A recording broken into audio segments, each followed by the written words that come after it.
já no final do seu ministério. Combati o bom combate, acabei a carreira e guardei a fé.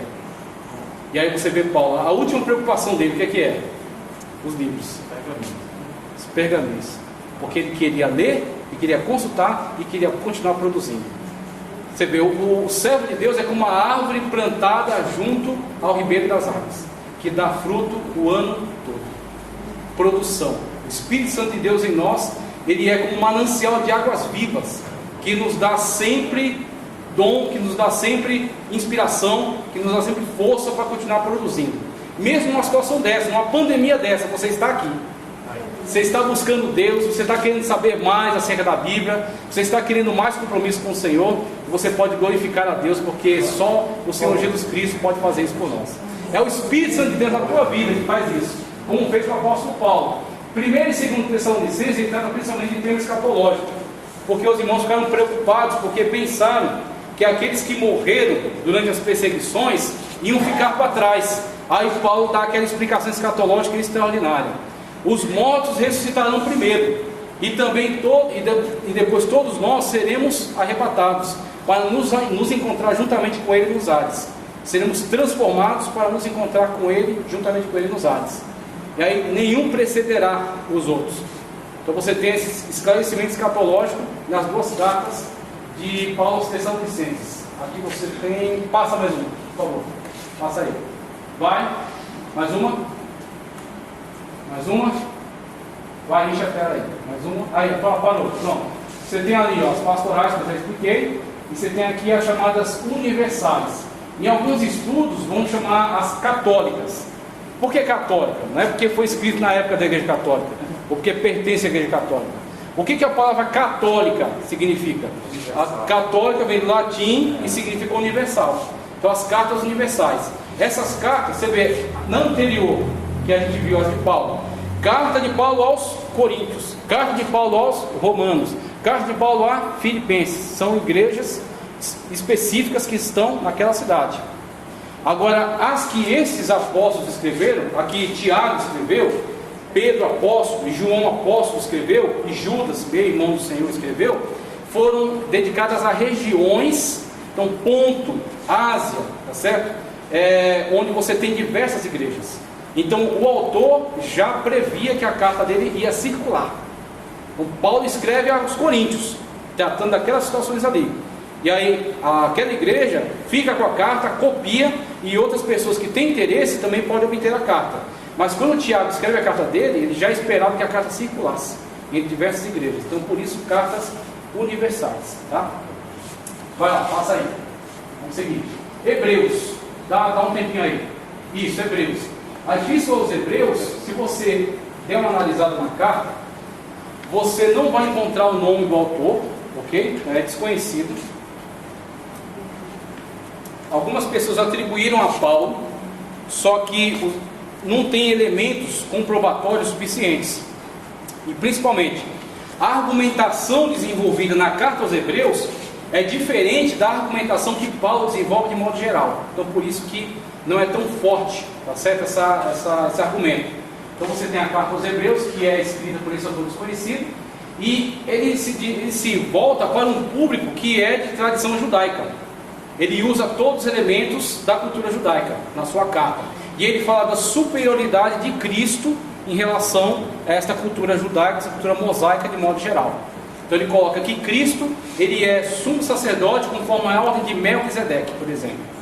E aí ele fundamenta ali o sacerdócio de Cristo acima do sacerdócio levítico arônico. Ok? Então você tem aí uma carta escrita para o público judaico. Você tem uma carta de característica diferenciada. Tá certo? Apocalipse, que é o livro de profecia por excelência do Novo Testamento. Você tem o apóstolo João, que foi mandado para a ilha de Patmos para ser isolado. A tradição diz que João deve ter se dedicado ao trabalho em Éfeso, que era uma importante metrópole da região, que aquilo que era feito em Éfeso irradiava para muitas outras igrejas. Muitas pessoas que eram preparadas ali saíam para dirigir muitas outras igrejas. Então acredita-se que João tenha trabalhado em Éfeso, ok? E de lá ele foi mandado para Patmos para ficar isolado. Patmos é uma pequena ilha onde se tinha extração lá de rochas, de minérios, esse tipo de coisa. Então, para Paulo ficar lá isolado e morrer. Só que lá é onde o Senhor Jesus Cristo tem um encontro maravilhoso com ele, vem aquela revelação extraordinária que está em Apocalipse. Meu tempo já se foi, eu estou encerrando aqui minha apresentação. Eu quero só compartilhar com vocês, vou deixar esse conteúdo disponível e vou compartilhar com vocês primeiro isso aqui, ó.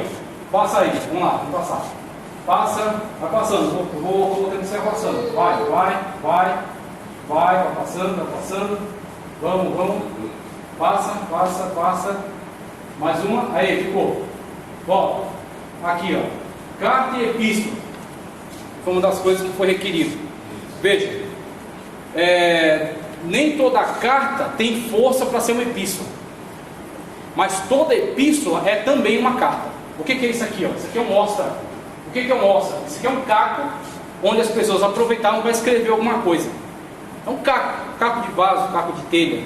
E escreviam alguma coisa ali e despachavam com um recado, chamado ostra. Foi encontrado, isso aqui é encontrado aos montes, tá certo? Na Palestina, as escavações arqueológicas de lá. E você tem ali um documento sem nenhuma formalidade. Você não tem quem é, você tem só uma mensagem rápida que é despachada para alguém. Para se obter um papiro, era caro. Para se obter um pergaminho, que é de pele de animal curtida e raspada, era mais caro ainda.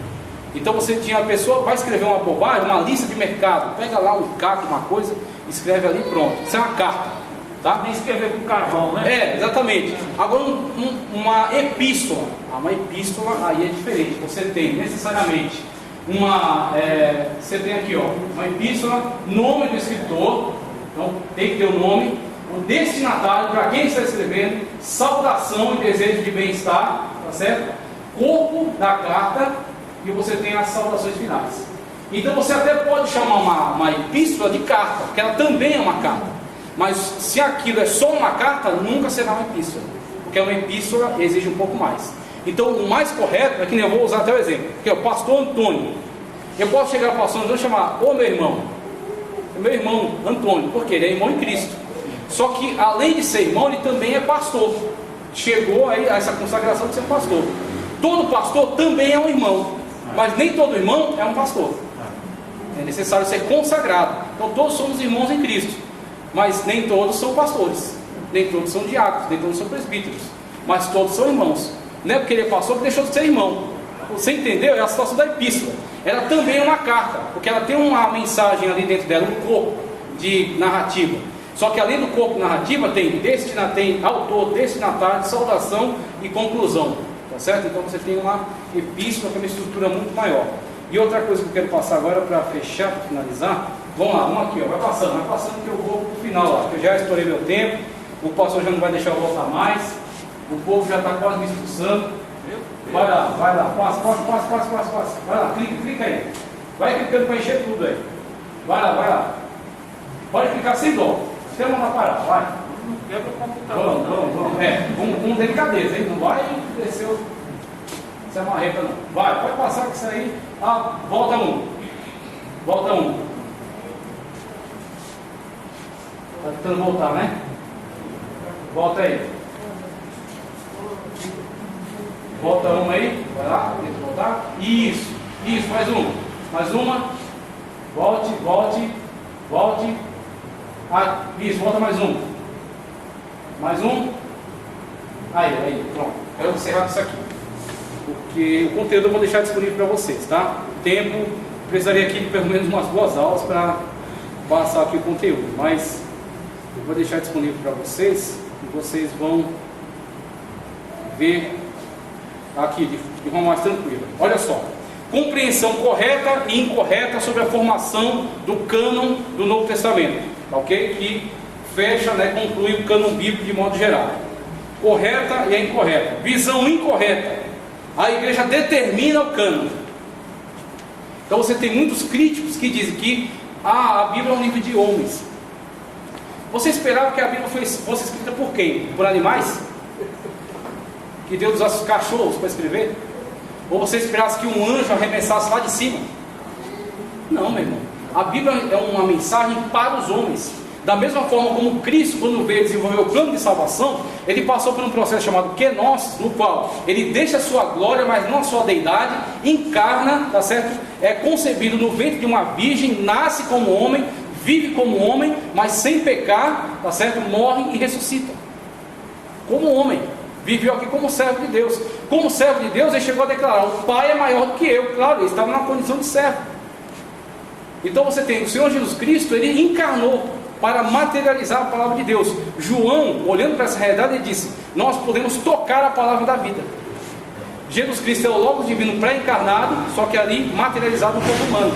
Então a Bíblia, claro, foi escrita por homens, porque é uma mensagem de Deus para os homens, para falar na linguagem humana. Só que a igreja, ela não determina o cânon, ela recebe o cânon. A igreja descobre o cânon, porque aquilo que foi sendo produzido ao longo dessas épocas, como eu falei para vocês, foi sendo guardado pela igreja, preservado e comunicado. A igreja não inventou o cânon, a igreja recebeu o cânon, que foi inspirado pelo Espírito Santo de Deus e produzido pelos apóstolos. Olha só, a igreja é mãe do cânon, é a visão incorreta. A igreja é filha do cânon, sola escritura. A igreja católica se coloca acima do cânon bíblico, e ela diz que aquilo que ela diz que é Bíblia, aquilo que ela diz que não é Bíblia, não é Bíblia. Esta é uma postura autoritária que não está de acordo com a Sagrada Escritura. Tanto que eles, no Concílio de Trento, eles colocaram para dentro da Bíblia deles 7 livros que sempre foram considerados apócrifos, os chamados livros deuterocanônicos. Tá certo? Por isso que lá na Bíblia Católica tem Tobias, tem Judite, tem 1º e 2º Macabeus. Nem o tradutor da Bíblia Católica, que foi Jerônimo, nem ele considerava aquele livro sagrado. E depois a igreja, por se considerar mãe do cânon, foi lá e colocou para dentro. A igreja é filha do cânon, só a escritura, tá certo? A gente tem que se submeter à Bíblia. A igreja é a magistrada do cânon, é a visão incorreta, a visão correta. A igreja é ministra do cânon. A gente não está aqui para te julgar, tanto que tem alguns críticos que dizem: olha, isso aqui é canônico, isso aqui não é canônico. E até eu ouvi um pastor espantado, escandalizado, com um ensinador que, ao receber a oportunidade, ele disse: agora vamos corrigir alguns erros de Paulo. Meu Deus! Eu quero saber quem é que tem condições de aplicar correções ao texto sagrado, aplicar correções aos autores inspirados. Não. A igreja é ministra. Sabe o que é ministro? Servo. A igreja está aqui para ministrar, para te entregar a Bíblia na sua integralidade, inteira. A igreja é reguladora do cânon. Não, a igreja é reconhecedora do cânon. A igreja é juíza do cânon. Incorreto. A igreja é testemunha do cânon. A igreja é senhora do cânon. Incorreto. A igreja é serva do cânon. Ok? Então com isso eu encerro aqui a minha participação. Eu agradeço a oportunidade, eu peço perdão por estourar o tempo.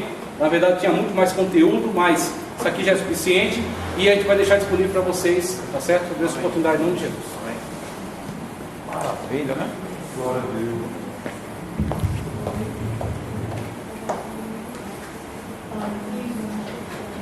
Amém, meus irmãos? Valeu a pena ter vindo? Nós fechamos aqui, essa é uma aula, irmãos, isso é uma aula de bacharelado em teologia. Isso aí é uma aula para bacharelado, não é aula para iniciante.